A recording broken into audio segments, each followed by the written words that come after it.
La opinión de Jesús respecto a la oración. El arte de servir, les da la bienvenida a nuestro estudio semanal. Como seguidores de Cristo, buscamos un modelo a seguir en la vida, para poder comprender la voluntad perfecta de Dios para nosotros, para nuestras vidas, aunque a veces la voluntad de Dios no sea la que nos gusta. Hablaremos sobre la importancia que Jesús dio a la oración, para así nosotros comprender por qué, y cómo podemos hacernos imitadores de Jesús en su caminar. Aprender su voluntad y buscar la altura de ese varón perfecto, para seguir fuertes en la buena batalla de la fe. Iniciemos. El artículo de este mes será dedicado a la importancia que le daba Jesucristo a la oración. Es tanto lo que la palabra de Dios estima a la oración, que nos exhorta a orar sin cesar, 1 de Tesalonicenses 5:17, a ser sobrios y velad en oración, 1 de Pedro 4:7, a gozosos en la esperanza, sufridos en la tribulación, constantes en la oración, Romanos 12:12, a perseverad en la oración, velando en ella con acción de gracias, Colosenses 4:2. Sin embargo, a pesar de todas estas referencias de la palabra de Dios que señalan la importancia de la oración, algunas veces se hace a un lado o se clasifica como algo de prioridad menor. El objetivo de este artículo, a través del ejemplo de Jesucristo, es hacer más evidente la importancia de la oración y al mismo tiempo demostrar que la oración misma tiene que ser una de las prioridades más importantes de nuestra vida. 1. Lucas 5:15-16. Empezaremos esta investigación en algunos de los registros en los que se encuentra a Jesucristo orando. Iremos a Lucas 5. En este registro, así como los siguientes, es importante poner especial atención al contexto, puesto que este hará que veamos las condiciones bajo las cuales Jesucristo oraba y del mismo modo recibiremos instrucción valiosa. Así que, empezando en los versos 12-13, vemos que habla sobre la sanidad de un hombre enfermo de lepra. Con esta oportunidad, el versículo 15, generalmente hablando, dice que Jesús evitaba la publicidad de sus milagros, pero su fama se extendía más y se reunía mucha gente para oírle, y para que le sanase de sus enfermedades. Lucas 5:15. Podemos concluir de este pasaje que Jesucristo estaba muy ocupado con todas estas multitudes que venían a él, y de seguro estaría mucho más ocupado que muchos de nosotros. En serio, bajo tales condiciones, ¿cuántos de nosotros habríamos tomado tiempo para orar? Pero veamos lo que Jesucristo hizo, Lucas 5:16. Mas él se apartaba a lugares desiertos y oraba. Cuando la palabra mas aparece, siempre compara lo que precede con lo que sigue. En este caso, lo que precede es la descripción de un Jesucristo muy ocupado. Lo que sigue, nos dice que a pesar del hecho de que estaba muy ocupado, se apartaba a lugares desiertos y oraba. Además, observa que el tiempo del verbo utilizado no es pasado simple sino copretérito o imperfecto, oraba. Este tiempo denota que algo era hecho repetidamente y consistentemente en el pasado en comparación con el pasado simple, el cual asume que algo se hizo en el pasado una vez en un momento específico.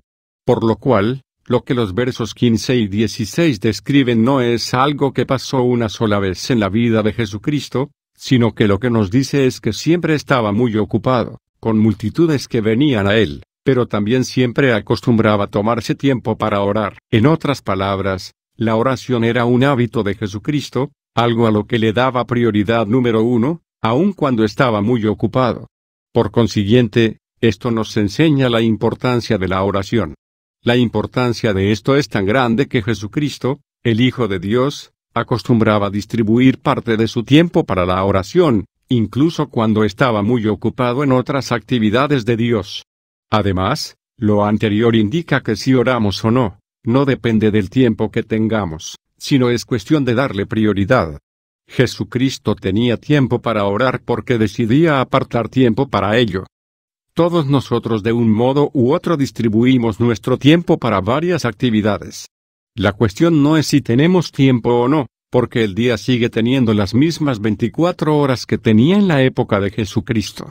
Lo que hay que preguntarnos es qué prioridad tiene la oración en nuestra rutina diaria. ¿Es la oración para nosotros una de nuestras principales prioridades así como lo era para Jesús? ¿O es algo que decidimos hacer cuando terminamos nuestras tareas como trabajo, escuela, jardinería, ver televisión, dormir, etc. El ejemplo de Jesucristo, así como otros registros en la palabra de Dios, nos insisten en hacer de la oración la prioridad principal en nuestras vidas. Así que, en lugar de distribuir primero todo el tiempo para todas las demás actividades y luego, si sobra algo, dedicarlo a la oración, es mejor primero establecer tiempo para orar y luego organizar tu tiempo para otras cosas. 2. Marcos 1:35. Otro registro muy útil donde vemos a Jesucristo orando viene en Marcos 1:35. De nuevo, es muy importante echarle un vistazo al contexto del registro.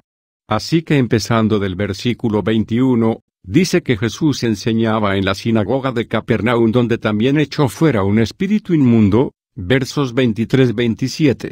Como resultado, inmediatamente su fama se extendió por toda la región alrededor de Galilea, verso 28. Después de salir de la sinagoga, fue a la casa de Simón y Andrés donde sanó a la suegra de Simón, versos 30-31. Finalmente, Marcos 1:32-34. Cuando llegó la noche, luego que el sol se puso, le trajeron todos los que tenían enfermedades, y a los endemoniados, y toda la ciudad se agolpó a la puerta, y sanó a muchos que estaban enfermos de diversas enfermedades, y echó fuera muchos demonios, y no dejaba hablar a los demonios, porque le conocían. Así como en el registro anterior, aquí tenemos la descripción de otro muy ocupado día de Jesús. Además, puesto que iba a estar en Galilea el siguiente día también y debido a que su fama se había extendido alrededor de la región, cualquiera de nosotros podríamos esperar que el siguiente día iba a ser igual de ocupado, si no es que aún más. Esto es lo que exactamente sucedió al día siguiente, como en los versos 36 y 37 dicen refiriéndose al día siguiente, Marcos 1:36-37. Y le buscó Simón, y los que con él estaban, y hallándole, le dijeron, todos te buscan. Todos lo estaban buscando. Esto significa que el día que apenas acababa de empezar iba a ser muy ocupado. En realidad, habiendo terminado un día muy ocupado y sabiendo que el siguiente iba a ser igual, ¿quién de nosotros se habría levantado temprano para orar? Y si alguien lo hizo, ¿acaso no sería que esa persona considera la oración como algo extremadamente importante y no sería también que es la principal prioridad en su vida? Bueno, vamos a ver quién hizo de la oración su prioridad. ¿Quién es? Jesucristo. Marcos 1:35. Levantándose muy de mañana, siendo aún muy oscuro, salió y se fue a un lugar desierto, y allí oraba. Jesús sabía que iba a ser un día muy ocupado, el cual probablemente no le dejaría mucho tiempo para orar. ¿Qué hizo? Se levantó muy temprano a orar. ¿Acaso no es esta una maravillosa forma de empezar el día, incluso uno muy ocupado? En vez de empezar el día pensando en las presiones y demandas, puedes empezarlo comentándolo con tu Padre Celestial, y luego, durante el día, tendrás el gozo de ver su poder respondiendo a tus oraciones y acomodando las cosas de tu día para ti. Pero para hacer eso, tienes que creer lo que la palabra de Dios dice sobre la importancia de la oración y lo que Dios puede hacer como resultado de eso, hasta el punto que predispones levantarte temprano a orar. Jesús no se levantaba solo porque de repente así le sucedía, sino que él determinaba levantarse a orar porque reconocía la prioridad de la oración y la importancia en su vida, por lo cual, es cuestión de prioridad y no de tiempo. 3. Mateo 14:23. Otro registro donde vemos a Jesucristo orando viene en el capítulo 14 de Mateo. De nuevo repito que es muy importante observar el contexto. Esta vez el día no solo estaba muy ocupado, sino que también comenzó muy triste para Jesús, ya que fue el día que supo sobre la decapitación de Juan el Bautista. Ver versos 1-11 para la decapitación, Mateo 14:12. Entonces llegaron sus discípulos, y tomaron el cuerpo de Juan, y lo enterraron, y fueron y dieron las nuevas a Jesús.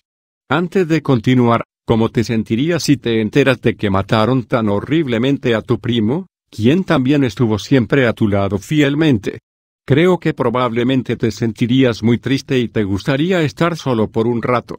Eso fue lo mismo que Jesús quiso, Mateo 14:13. Oyéndolo Jesús, se apartó de allí en una barca a un lugar desierto y apartado, Y cuando la gente lo oyó, le siguió a pie desde las ciudades. El hecho de que se apartara a un lugar desierto no era algo planeado, porque sucedió cuando Jesús se enteró de lo que pasó. Obviamente, Jesús quería tener un tiempo tranquilo después del golpe de las malas noticias. Sin embargo, no se quedó ahí para siempre. Algún tiempo después partió de ese solitario lugar y vio una multitud esperándole. Cuando los vio, tuvo compasión por ellos y sanó a sus enfermos. Verso 14.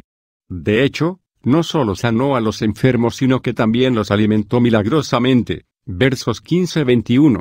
Entonces, el versículo 22 nos dice lo que pasó al respecto, Mateo 14:22.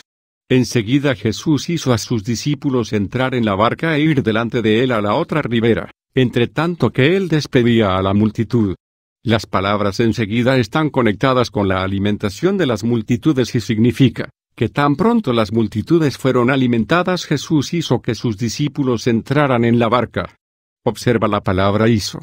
La palabra en el texto en griego es el verbo en pasado, anagazo, que es usado 9 veces en el Nuevo Testamento y significa obligar a alguien a hacer algo que tal vez no quiera.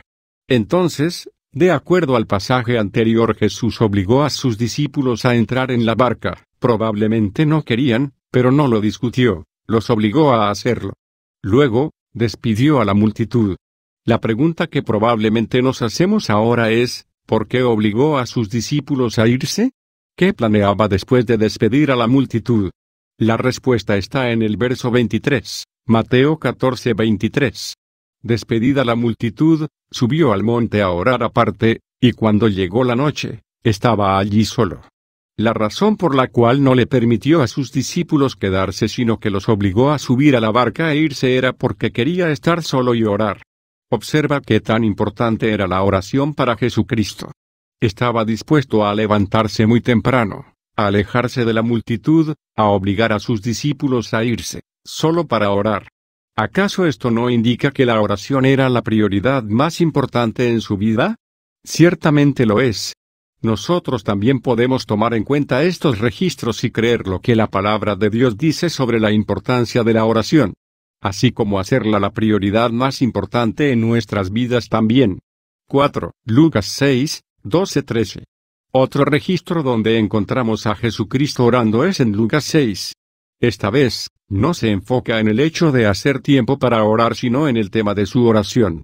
Aunque el registro no dice específicamente el tema, se puede ver fácilmente en el contexto. Lucas 6, 12-13, en aquellos días él fue al monte a orar, y pasó toda la noche orando a Dios. Y cuando era de día, llamó a sus discípulos, y escogió a 12 de ellos, a los cuales también llamó apóstoles, oró toda la noche. Aunque la Biblia no especifica por lo que oraba, dice que por la mañana hizo una de las decisiones más cruciales de su ministerio, escoger a los 12. Por lo cual, lo más probable es que el tema central de su oración esa noche era esa decisión. Ahora la pregunta es, si Jesús necesitaba orar antes de tomar decisiones, ¿no crees que nosotros también tenemos que orar antes de tomarlas? ¿Por qué tomar decisiones usando nuestras pequeñas mentes y la información de nuestros 5 sentidos? ¿Por qué no mejor acudir a Dios y pedirle instrucción y que nos muestre cuál es la mejor opción que debemos de tomar? Él sabe cuál es la mejor opción, está dispuesto a mostrárnosla y tiene los medios, su Espíritu en nosotros, para anunciárnosla. La cuestión no es si está dispuesto y quiere ayudarnos o no, porque puede y quiere, la verdadera cuestión es, ¿lo escogemos nosotros a Él como nuestro consejero y vamos a Él a preguntarle en oración? Lo mismo aplica para cosas pertinentes en nuestro servicio a Dios. No tenemos por qué confundirnos en cómo servirle o qué hacer por Él. No tenemos por qué torturar nuestras pequeñas mentes al tomar decisiones sobre cosas que le pertenecen a Él. Él es el responsable en decirnos qué hacer y cómo hacerlo. Algunas de estas cosas se mencionan en la Biblia. La Biblia nos dice que amemos, oremos, estudiemos, presentarnos aprobados ante Dios, etc. Así que, no necesitas que Dios te diga personalmente que ores, ya te lo dijo en su palabra. De igual modo, no necesitas que Dios personalmente te diga que ames, ya te lo ha dicho en su palabra también. Sin embargo, si necesitas su instrucción personalmente, Si por ejemplo estás pensando en ir a tal o cual lugar a trabajar para Dios, en tal caso, antes de que tomes alguna decisión, ora al respecto y observa lo que Dios quiere. Tal vez quiera que vayas a otro lado, tal vez quiera que hagas otra cosa. ¿Es cosa de Él, o no? 5. Mateo 26, 36-44. Después de todo lo anterior, continuaremos con otro ejemplo que viene en el bien conocido pasaje de Mateo 26, 36-44. Las cosas que vamos a ver pasaron poco antes de que arrestaran a Jesucristo, que finalmente terminó en su crucifixión. Empecemos en el versículo 36, Mateo 26, 36-38. Entonces llegó Jesús con ellos a un lugar que se llama Getsemaní, y dijo a sus discípulos: Sentaos aquí, entre tanto que voy allí y oro. Y tomando a Pedro, y a los dos hijos de Zebedeo, comenzó a entristecerse y a angustiarse en gran manera. Entonces Jesús les dijo: Mi alma está muy triste, hasta la muerte. Quedaos aquí, y velad conmigo. La razón por la cual Jesús estaba muy triste y angustiado era porque sabía lo que iba a pasar. En verdad, era un tiempo muy difícil para él y al mismo tiempo crucial para todos nosotros, puesto que el plan de nuestra salvación estaba basado en su sacrificio personal y su resurrección. Pero, ¿cómo decidió enfrentar esta crisis? Los versos siguientes nos dan la respuesta. Mateo 26, 39-44, yendo un poco adelante, se postró sobre su rostro, orando y diciendo: Padre mío, si es posible, pase de mí esta copa, pero no sea como yo quiero, sino como tú. Vino luego a sus discípulos, y los halló durmiendo, y dijo a Pedro: ¿Así que no habéis podido velar conmigo una hora? Velad y orad, para que no entréis en tentación. El espíritu a la verdad está dispuesto, pero la carne es débil. Otra vez fue, y oró por segunda vez, diciendo: Padre mío, si no puede pasar de mí esta copa sin que yo la beba, hágase tu voluntad. Vino otra vez y los halló durmiendo, porque los ojos de ellos estaban cargados de sueño. Y dejándolos, se fue de nuevo, y oró por tercera vez, diciendo las mismas palabras. Estaba preguntando al Padre si había otra forma en la que pudiera lograr la salvación para la humanidad, sin tener que pasar por esa terrible experiencia. Oró por eso. De hecho, oró 3 veces. Es muy edificante poner atención a la actitud de su oración. Como vemos, él expresó su deseo a Dios: si es posible pase de mí esta copa, pero al mismo tiempo pidió que se hiciera la voluntad de Dios. Hágase tu voluntad. Esto es muy importante, ya que algunas veces pensamos que porque le pedimos a Dios por algo, está obligado a hacerlo, y no solo eso, sino que también en el momento que nosotros queremos. Dios está obligado a hacer cualquier cosa que le pidamos solo si eso va de acuerdo a su voluntad. Ahora, para algunas cosas hay registros específicos en la Biblia que nos enseñan si algo es su voluntad o no. Un ejemplo es sanidad. La palabra de Dios contiene muchos registros al respecto, sin embargo uno sería suficiente para establecerlo como la voluntad de Dios, que ponen en claro que la sanidad es voluntad de Dios. Podemos proclamar que la sanidad ya es nuestra. Podemos orar confiando en esta promesa de Dios. También podemos estar 100% seguros que si nos enfermamos, oramos a Dios y confiamos en sus promesas, Dios nos sanará. Lo sabemos porque la palabra lo garantiza. Por otro lado, hay otras cosas que las personas quieren y no se mencionan en la Biblia en alguna promesa específica. Por ejemplo, supongamos que quiero tener un tipo de carro. En la Biblia no viene ninguna promesa que me diga que es la voluntad de Dios que yo obtenga ese carro o no. Entonces, ¿sería correcto afirmar que ese carro es mío? Obviamente no, a menos que Dios me haya dicho específicamente que va a ser mío. ¿Es correcto pedirle a Dios mi deseo? Sí, sí, sí. ¿Es correcto pedirle que me muestre si es bueno para mí tener ese carro o no? Sí, sí, sí. Debería confiar en su palabra que dice que su voluntad es buena, agradable y perfecta, Romanos 12, 2, y que Él cuida de nosotros, 2 de Pedro 2, 7, y así someter mis deseos a su voluntad, cualquiera que ésta sea. Sí, sí, sí. Eso fue lo que Jesús hizo. Lo que oró, como no era la voluntad de Dios, no pudo ser hecho. Pero mira que aunque había un deseo que pasara de él la copa, tenía un deseo mucho más grande para que la voluntad de Dios fuera hecha. Dijo, pero que no sea como yo quiero, sino como tú. ¿No es de nuevo muy edificante? ¿Acaso esto no nos dice que a pesar de los varios deseos que podamos tener y ponemos en oración, también deberíamos tener un deseo mayor, el de que se cumpla la buena, agradable y perfecta voluntad de Dios? Sí. Regresando al ejemplo de Jesucristo, aunque lo que oró no se pudo cumplir, eso no significa que Dios no honró su oración. En el Evangelio de Lucas vienen varios detalles, Lucas 22, 41-43. Y él se apartó de ellos a distancia como de un tiro de piedra, y puesto de rodillas oró, diciendo, Padre, si quieres, pasa de mí esta copa, pero no se haga mi voluntad, sino la tuya. Y se le apareció un ángel del cielo para fortalecerle. Dios envió un ángel y lo fortaleció para que se hiciera el deseo mayor, la voluntad de Dios. A veces, podemos descubrir que nuestros deseos personales no van de acuerdo con la buena, agradable y perfecta voluntad de Dios. Si nuestro mayor deseo es hacer la voluntad de Dios, Dios nos va a fortalecer para hacerla. En el caso de Jesucristo, la fortaleza que recibió por haber orado se demuestra en el registro de su arresto. Juan 18, 3-11. Judas, pues, tomando una compañía de soldados, y alguaciles de los principales sacerdotes y de los fariseos, fue allí con linternas y antorchas, y con armas. Pero Jesús, sabiendo todas las cosas que le habían de sobrevenir, se adelantó y les dijo, ¿a quién buscáis? Le respondieron, a Jesús Nazareno. Jesús les dijo, yo soy. Y estaba también con ellos Judas, el que le entregaba. Cuando les dijo, yo soy, retrocedieron, y cayeron a tierra. Volvió, pues, a preguntarles, ¿a quién buscáis? Y ellos dijeron, a Jesús Nazareno. Respondió Jesús, os he dicho que yo soy, pues si me buscáis a mí, dejad ir a estos, para que se cumpliese aquello que había dicho, de los que me diste, no perdí ninguno.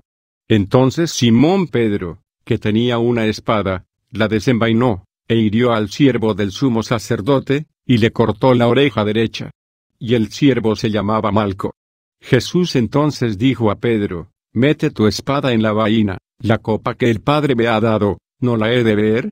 El último verso nos enseña que la crisis se había terminado, aunque su voluntad era otra. Su mayor deseo era hacer la voluntad de Dios.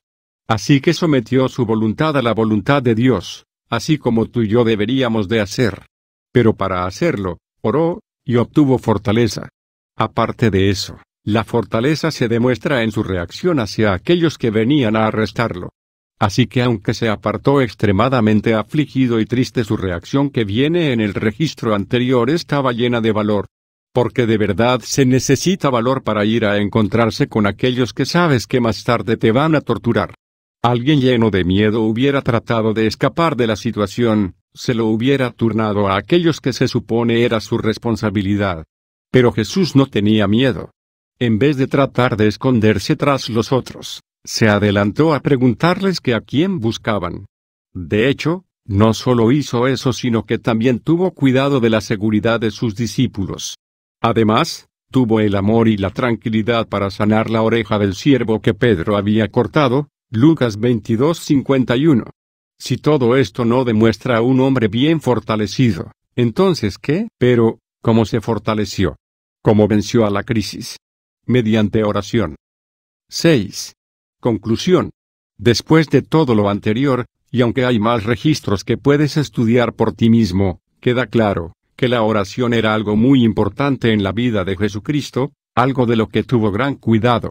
Por causa de la oración, está listo para levantarse temprano en la mañana, a obligar a sus discípulos a irse, a alejarse de las multitudes. Mediante la oración, tomó decisiones y venció situaciones difíciles. En comparación con la idea general que dice, ora si tienes tiempo, él dispuso tiempo para orar. En lugar de la manera de pensar del mundo que dice, escoge lo que tú creas que sea más conveniente, él oró para ver lo que para Dios era lo mejor y hacer su voluntad. Para cerrar, vamos a Filipenses 4, 6, 7 y hagámoslo nuestra manera de pensar, Filipenses 4, 6, 7.